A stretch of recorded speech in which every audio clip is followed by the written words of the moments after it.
Eric here, Driveline, world's okayest steering wheel holder. Of course, per the usual, good morning, good afternoon, good evening, whatever time it is for you. Seriously, if it is evening, good evening. It's almost always going to be good morning for me when I'm making videos. Currently, I don't have my watch on right now, but I believe it's about 0300. I just took a shower and trying to decide if I want to needlessly drive north 100 miles to get to a shipper, which I know isn't going to be ready. I know the load's not going to be ready. There's absolutely no way. Or just stay here, but the problem is there's storms coming in. I have an empty trailer and then just go up tonight. It'd be I have to sit for a day no matter what. So I'm just gonna sit here at the Loves for the day or go sit at a pork plant for the day. Decisions, man, tough decisions. I think I'm gonna sit at the Loves. I think that's what's gonna happen, and I'm gonna look at the radar here. I mean, it's not like I need facilities. I've got tons of food. I need to show you guys one of these times. I have 2 freezers just full of made from scratch, good nutritious meals that my wife made that are frozen in individual packages. And so I don't need, it's just, man, sometimes it just sucks just pissing in a bottle all day. Let's be real here, right? Real talk. And that's just not, if I don't have to, I'm not gonna. That's kind of where I'm at. But what I wanted to talk about in this video is, and stay till the end if you guys want to hear a completely random story that deeply disturbed me last night. Deeply disturbed me. Related, kind of related to pork plants. We'll talk about that at the end. So anyway, I want to talk about technology and just the way it's all going. there's 2 groups of drivers in the professional truck driving community. There's the much larger group that's F all this change, F the way this is all going. It's screwing us all over. I'm gonna fight it. I'm gonna argue against it. I'm gonna debate it. I'm gonna curse and moan. And then there's this smaller minority that's look, this is the way it's going. It's just the way it is. It is what it is. And I find myself kind of straddling the line. I think I lean more towards probably this is just the way it is, and you really need to adjust and understand and realize that you can't stop it. All the bitch and moaning in the world is not going to stop it. So part of the reason I'm having this conversation with you guys is because I still to this day, phone call last night, guy trying to avoid the terminal, because he doesn't want an inward facing camera. So this inward facing camera thing is it's still very hot. It's very heated, very hot. And I know some of the Kool-Aid drinkers and the Facebook clan that just, runs around with a stick trying to be the gatekeepers, saying that it's not a big deal and not a lot of drivers left. You guys know who you are. You know who you are. Some of you are watching this video. Some of you from the driver advisory board, you know who you are. Look, we ain't buying your bullshit, man. It's a big deal. There's a lot of drivers who've left over it. There's a lot of drivers who won't come to Prime over it. And there's a lot of drivers who are very uneasy about it and don't like it. It doesn't matter what you think. It doesn't matter that you think the cameras are good. The point is, there's a lot of people. It's a very heated topic still. Don't pretend like it's not. So anyway, as you guys know, probably, if you don't know, Hirschbach, and this is not a slam at anybody at Hirschbach, Wildbeard, all my friends over there. Hirschbach basically copies everything Prime does. And again, that's not an insult. Hirschbach is smart. They know that Prime, if Prime does something, there is a very good reason behind it. Whether you like it or not, there's a good reason behind it. Going to super singles, and there's years and years of debate about super singles and how they're stupid and how they don't give you better traction, how they don't give you better fuel mileage. Man, if super singles were not a cost-effective decision for Prime, we would not be running on super singles. It doesn't matter how smart you or I think we are behind the wheel of one of these trucks. I promise you, Prime would be going with the option that makes the most economical financial business sense. Hirschbach knows that, and they run supers. And then after Prime made its inward-facing camera announcement, here comes Hirschbach making the inward-facing camera announcement. So it's Hirschbach and it's other carriers, and a lot more are going to follow suit. A lot of the industry is going to follow suit.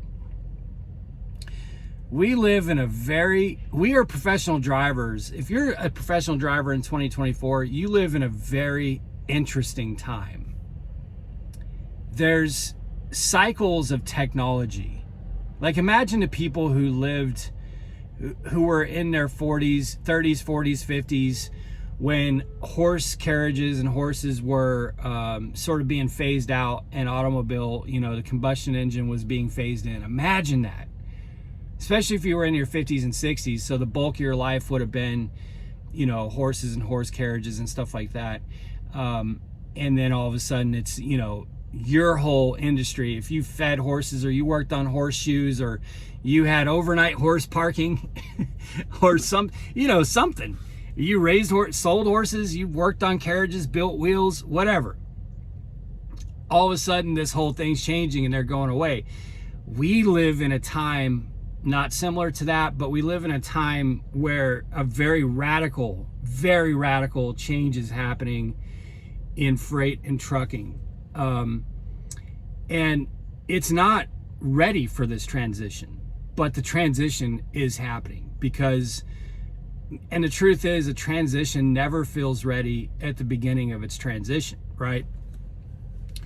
So it is inevitable that freight will eventually move autonomously. It's inevitable. It's going to happen. Now, whether that's 10, 30, 40, 50 years down the road, who knows? It could be a very long time. It could come sooner than we think. I'll tell you this, I don't think it's going to come sooner than we think.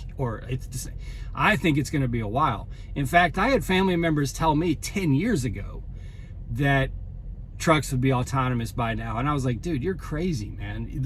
It's not that simple. It's not just the tech. There's so much legal liability and all that stuff involved.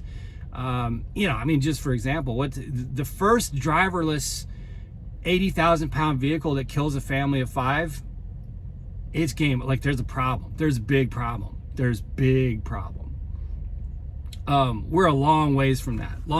In fact, I think we can't have freight that's moving autonomously until all vehicles, passenger and commercials, are autonomous. Every single moving object has to be a node on a system, so that the system knows where all nodes are and how fast all nodes are moving, and it has to know that. And until that can happen, you're not going to see autonomous OTR freight. Electric, that's a whole other, maybe that's inevitable. I'm not so sure on that. I think maybe some other technologies, some other sort of cleaner way of, I'm not so sure on electric. I don't see how, I just don't see how you can charge. I don't see it. I don't see the grid. The grid's not there, not anywhere remotely close.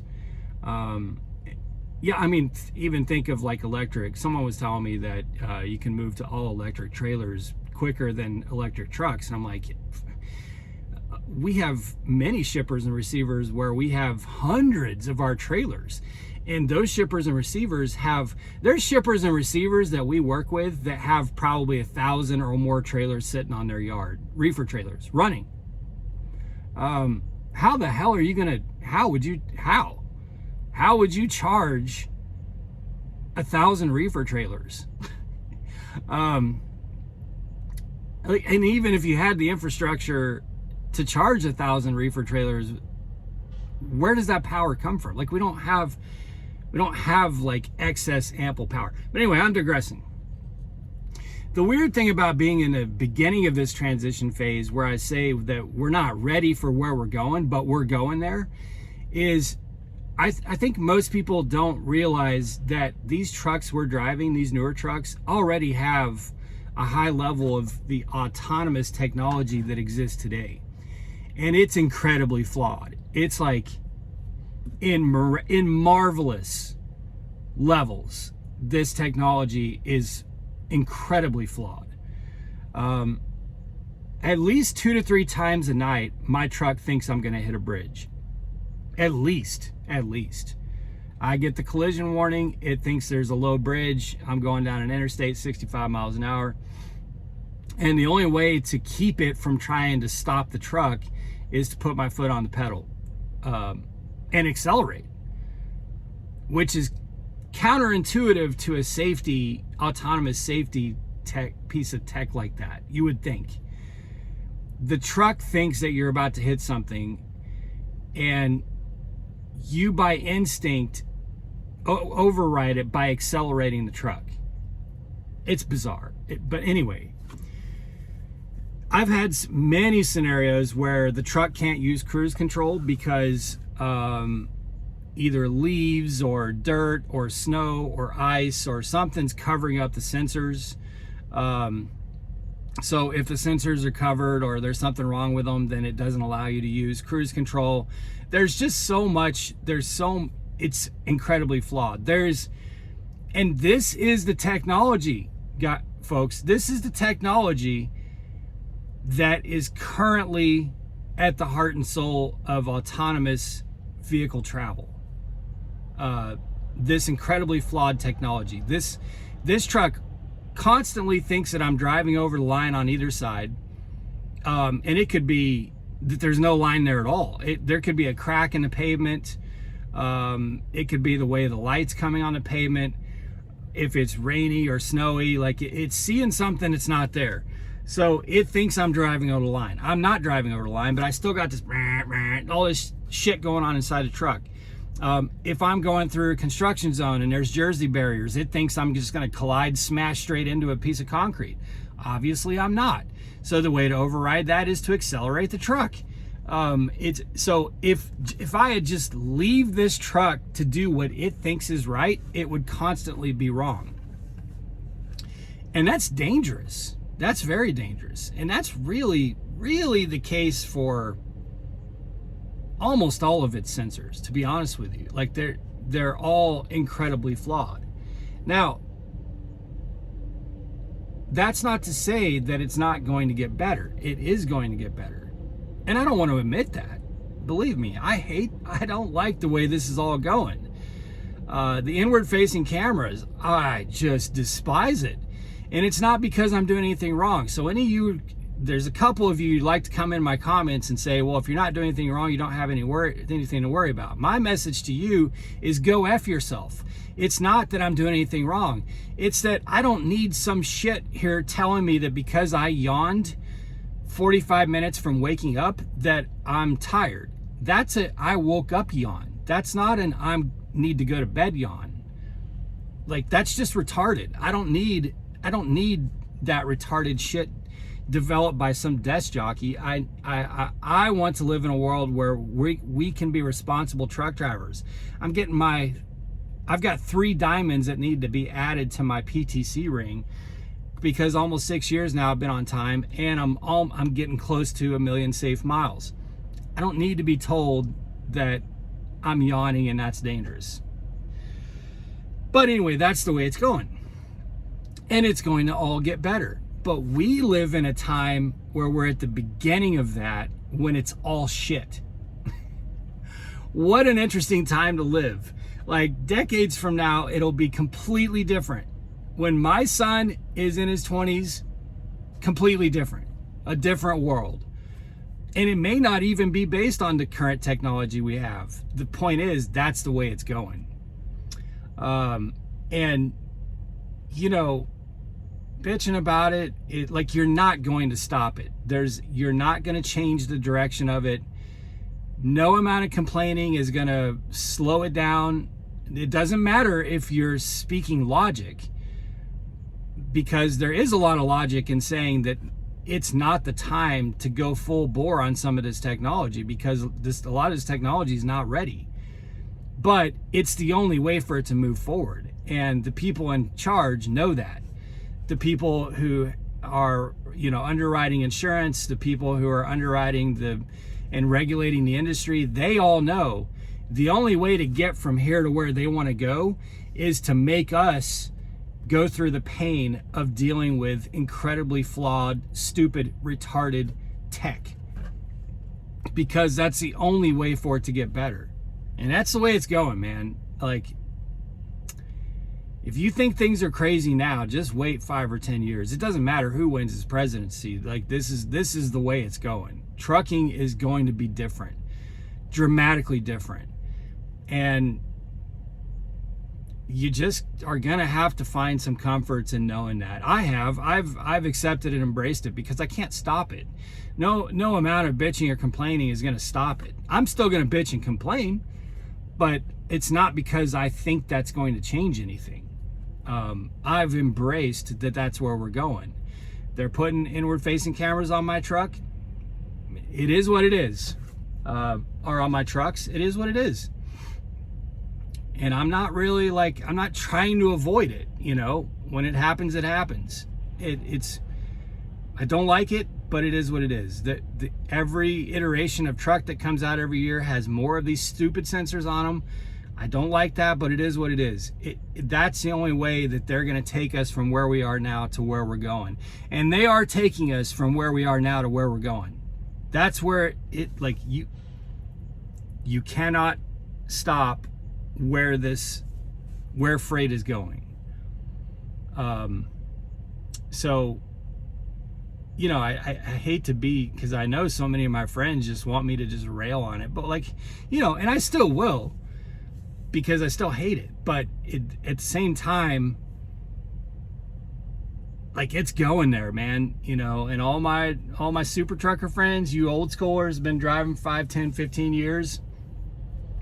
And you think that, you should organize and you should get somebody to go to hearings and committee meetings and all this stuff, and, get some logic and common sense into it. Sorry, fellas. That train left the station. Your industry that you've been in for potentially decades is going a completely different direction. With or without you, with or without me,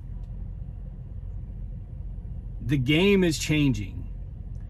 And I think it's going to be pretty dramatic over probably the next decade. I think it's going to be really dramatic. Like I said, just completely, I don't think that we won't be necessary to be in the truck within the next decade, but I think our role in the truck is just going to be vastly different. And a much different requirement, a much different workload on us, a much different regulatory environment on us. And it's not necessarily going to be enjoyable or good for us, but it's necessary for a dramatic transition of this magnitude to happen. So, it just is what it is. Love it or hate it, that's where it's going. So if you've made it this far I don't want to sound like a pansy here, but I'm going to sound like a pansy. And just as the former manager of the Cubs used to say, embrace the suck, Man, I've hit a lot of animals while driving a truck. I've hit a deer. I've hit a fox. I've hit lots of rabbits, turtles, a cat, possum, you name it. I have not hit a coyote or a dog yet, but I've almost hit coyotes on quite a few occasions. But the animal that I now hate hitting the most is raccoons. I don't know why it is, but a raccoon is the only animal that I know it's just looking up at my truck when I'm coming at it, like but it's the only animal that seems to realize, like, oh fuck, you know what I mean? Like, what are you and where'd you come from? And you're coming right at me.